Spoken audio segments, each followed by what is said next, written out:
I've been taking care of my wife's best friend's kid. I'm exhausted, so I told my wife that I'm tired of raising a kid that is not mine. Am I the I, 31 male, am married to my wife Amber, 30 female, and we have a daughter Emma, 7 female. The problem is my wife's best friend Jennifer has a daughter named Harper, 7 female. Harper's dad is a lazy sack of crap and refuses to do anything with his daughter. He is the type of guy that brags about how he never changed a diaper. To elaborate, Harper's dad epitomizes the worst kind of uninvolved parenting. While most fathers would cherish the opportunity to bond with their children, he prides himself on his detachment. His lack of participation isn't limited to diaper changes. It extends to every aspect of Harper's upbringing. He doesn't attend her school events, help with homework, or show any interest in her hobbies. His weekends are spent drinking and watching sports, completely ignoring Harper's need for a father figure. Jennifer, despite her best efforts, struggles to fill the void left by Harper's dad. She juggles work, household responsibilities, and trying to be both mother and father to Harper. The emotional and financial burden is immense, and it's clear that Jennifer is often exhausted and overwhelmed. This situation has led Jennifer and Harper to spend most weekends at our house, while Harper's dad is drinking and watching sports all weekend. Amber and Jennifer have been best friends for years, and Amber feels a strong sense of duty to support Jennifer and Harper. However, this dynamic has created a unique set of challenges for me. Every Saturday, the time I had hoped to dedicate exclusively to Emma is now shared with Harper. It's not that I don't care for Harper, but the situation feels unfair, especially when Harper's own father should be stepping up. My frustration boils over when I think about how Harper's dad's neglect impacts not only Jennifer and Harper, but also my family. It's disheartening to see such a blatant disregard for parental responsibilities. His behavior isn't just lazy, it's irresponsible and selfish. He seems content to let others pick up his slack, while he remains in his bubble of indifference. The resentment builds as I find myself taking on roles that Harper's dad should fulfill. Whether it's teaching the girls to ride bikes, taking them to dance class, or simply being a present and attentive father figure, these responsibilities weigh heavily on me. It's not Harper's fault, and I know that, but the constant intrusion on my father-daughter time with Emma leaves me feeling increasingly resentful. What's worse is that Harper's dad's attitude hasn't changed, despite numerous opportunities for him to step up. He remains steadfast in his neglect, leaving Jennifer and Harper to fend for themselves. This ongoing neglect not only affects Harper's emotional well-being, but also places an undue burden on Jennifer, who is left to shoulder the parental responsibilities alone. It's a cycle of frustration and disappointment that affects everyone involved. In conclusion, while my wife and I strive to support Jennifer and Harper, the situation with Harper's dad remains a significant source of tension. His failure to be a responsible parent impacts not only his own family, but also ours, as we find ourselves compensating for his shortcomings. Mother's Day was the last straw. That Saturday morning, I took both Emma and Harper to their dance class. Amber and I pay for both girls' classes because Harper's dad, the deadbeat, won't contribute a cent. This has always been a sore point for me, but I've tolerated it for the sake of peace. However, this Mother's Day pushed me over the edge. After dance class, Emma asked if we could stop to get something for her mom for Mother's Day. I agreed, wanting to make the day special for Amber. But as soon as Harper heard this, she asked if we could also get something for her mom, Jennifer. Instantly, a wave of frustration washed over me. Why was it falling on me to buy a Mother's Day gift for someone else's wife? That's her dad's responsibility, not mine. As we drove home, I couldn't shake off the anger bubbling inside me. Here I was, trying to do something nice for Amber, and it turned into another chore imposed by Harper's dad's neglect. I couldn't help but think about all the times I've had to step in for him. Whether it's dance class fees or buying Mother's Day gifts, his absence is constantly felt. It's not just about the money, it's about the principle. This man is shirking his duties, and I'm left picking up the pieces. A few days later, after Mother's Day had passed, I decided it was time to speak up. I didn't want to ruin the holiday for Amber, so I waited until the right moment. When I finally broached the subject with her, I tried to be as calm and rational as possible. I told her that I was tired of raising Harper and that her real father needed to step up. I expressed how it was taking away precious time I wanted to spend with Emma. It's not that I don't care about Harper, but the constant burden was becoming too much. Amber didn't take it well. She insisted that Jennifer is her best friend and that we need to be there for Harper. I understand her perspective, but it felt like my concerns were being dismissed. The conversation quickly turned heated, and Amber ended up not speaking to me. She's been sleeping in the guest bedroom ever since. The silence in our home is deafening. I didn't want to cause a rift, but I felt like I had no choice but to voice my frustration. It's hard enough balancing work and family life without the added pressure of compensating for Harper's dad's negligence. I hoped that Amber would understand where I was coming from, but instead, it feels like she's chosen Jennifer's needs over mine. This situation has left me feeling isolated and misunderstood. I love Amber and I want to support her, but I also need her to see how this is affecting me and our family. I'm at a loss for how to move forward. Just wanted to add some additional info. Emma and Harper are best friends. Their bond is incredibly strong and they do almost everything together. Seeing them so close is heartwarming, but it also complicates things. Because of their friendship, Harper's almost always at our house, especially on weekends. It was my idea to spend Saturdays with Emma. I work long hours during the week and don't get to see her as much as I'd like. Saturdays were supposed to be our special time together, a chance for me to reconnect with my daughter and create lasting memories. I also wanted to give Amber a bit of a break, some time for herself to relax and recharge. However, this plan often gets overshadowed by the presence of Harper. We pay for both girls' activities because Jennifer's husband, the deadbeat, thinks it's a waste of money to pay for dance class. Jennifer can't afford to pay by herself, so we cover the cost for Harper as well. It's frustrating because this isn't our responsibility, but we do it to ensure Harper doesn't miss out on opportunities she deserves. Jennifer and Harper do things with Amber and Emma once or twice a week during the weeknights. These outings help strengthen their bond and provide some support to Jennifer, who is struggling to manage everything on her own. While I understand the importance of these interactions, it adds to the ongoing issue of Harper's father's neglect. He should be the one stepping up and providing for his daughter, not relying on us to fill in the gaps. Update 1: things at home were much worse than I was aware of for Jennifer, and my wife had only recently found out how bad things were. Jennifer had been dealing with a lot more than I had imagined. Her husband's neglect and emotional absence were just the tip of the iceberg.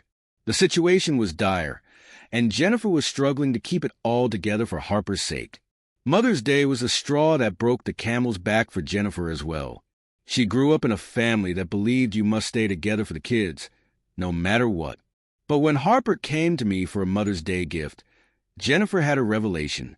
She realized that her daughter did not see her biological father as a real dad. This moment was pivotal. It was a harsh reality check for Jennifer, making her see that staying with her husband was doing more harm than good. It was time for her to get out. Jennifer came to my wife to ask for help leaving because she had no family in the area and lacked the financial resources to leave on her own. She was desperate and had nowhere else to turn. Jennifer confided in Amber, revealing the true extent of her struggles.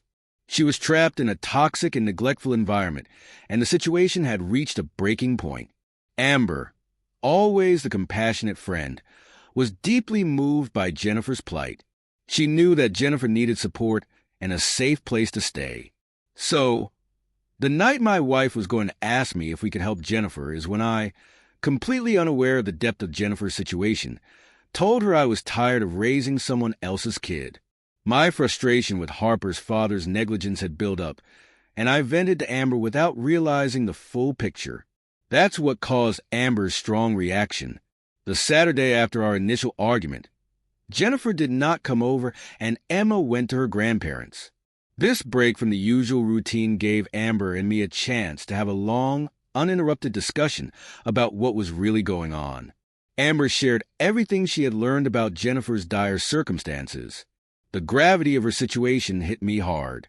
It wasn't just about Harper's father being a deadbeat. Jennifer was in a crisis and needed our help more than ever. Hearing the full story, I felt a deep sense of regret for my earlier outburst. Jennifer wasn't just dealing with an uninvolved partner. She was facing a serious crisis with no support system in place. Her plea to Amber wasn't just a casual ask for help. It was a desperate cry for assistance from someone she trusted. Amber's explanation made me see the situation from a different perspective. Jennifer and Harper needed more than just occasional help. They needed a stable, safe environment where they could start rebuilding their lives. My initial frustration seemed trivial in comparison to the urgency of Jennifer's need for a lifeline. With this newfound understanding, Amber and I decided to open our home to Jennifer and Harper. It was clear that they had nowhere else to go, and turning them away was not an option. Our focus shifted from the inconvenience of the situation to the necessity of providing support for someone in genuine need. Amber and I decided that Jennifer and Harper could stay with us for the time being. My problem was never with those two. It was that I had to take over for the deadbeat. Knowing the full context, I couldn't turn my back on them. They needed us. When we told Emma about this, she was super happy that her best friend was staying with her. We had a conversation with her, explaining that if she wanted to have time with either parent without Harper, she just needed to let us know. We assured her that we didn't want her to feel left out of anything. Last weekend, with the help of Yuhel and some friends, we got all of Jennifer's and Harper's stuff and moved it into our house. The good thing is we have a 4-bedroom house, so everyone gets a bedroom. The bad news is my wife's office moved to the basement, which isn't ideal but necessary under the circumstances. Wish me luck. We shall see how this goes. This situation is far from easy, but knowing the full story has given me a new perspective. We're doing the right thing by helping Jennifer and Harper, and hopefully we'll come out of this stronger as a family. Update: 2 Jen and Harper are still living with us. As I mentioned before, Jen did not make that much money.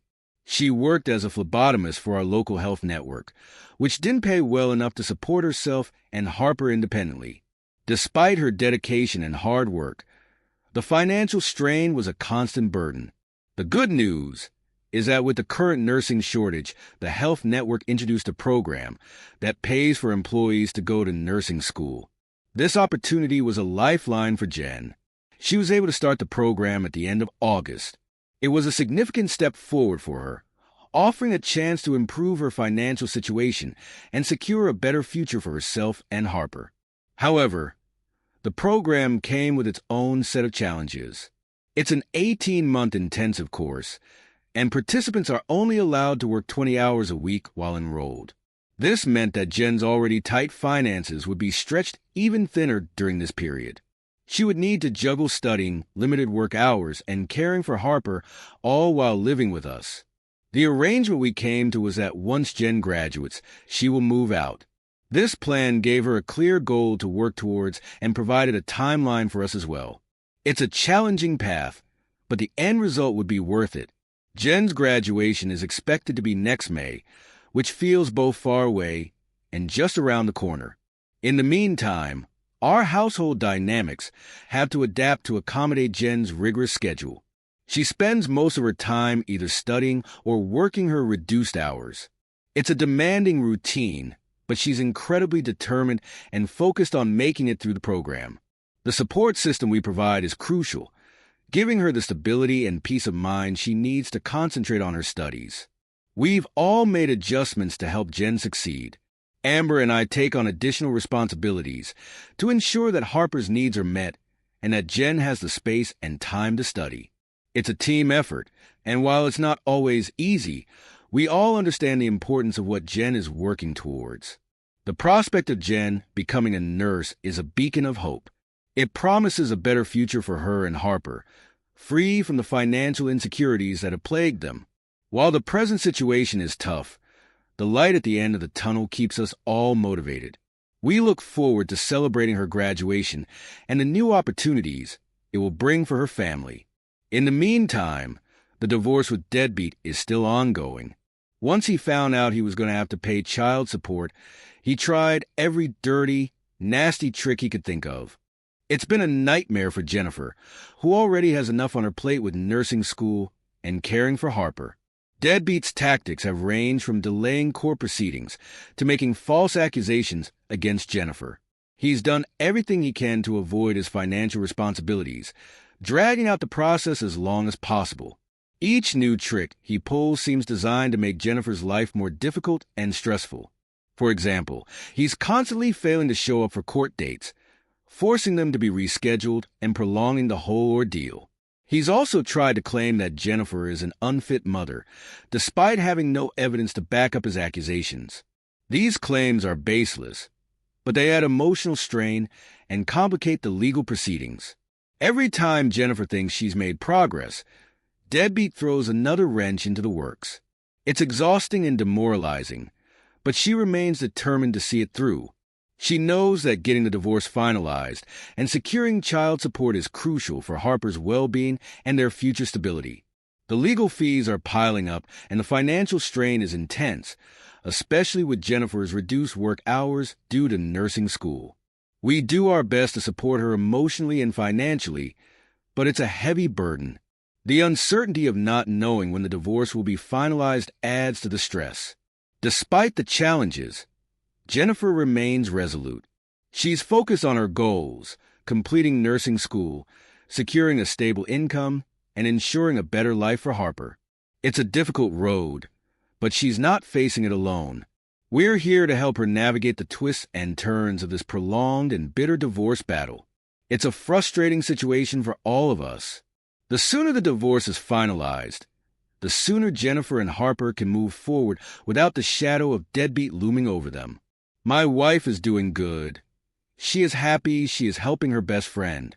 However, having 5 people in the house is a lot more work than having 3. Since she works from home, the pre- and post-school work often falls on her. Despite the added workload, Amber remains positive and dedicated to making this arrangement work for everyone. Emma and Harper are still best friends, and their bond is as strong as ever. Shockingly, Harper is doing much better in this environment than before. The stability and support she receives here have had a noticeable positive impact on her. They don't do everything together anymore, which has allowed both girls to explore their individual interests. Harper quit dance class, but she started with soccer, which she really enjoys. I think knowing that she will get fatherly attention no matter what she is doing has given her some freedom to pursue other interests. It's heartwarming to see her confidence grow as she finds new activities that she loves. Interestingly, Harper has turned into my Lego buddy.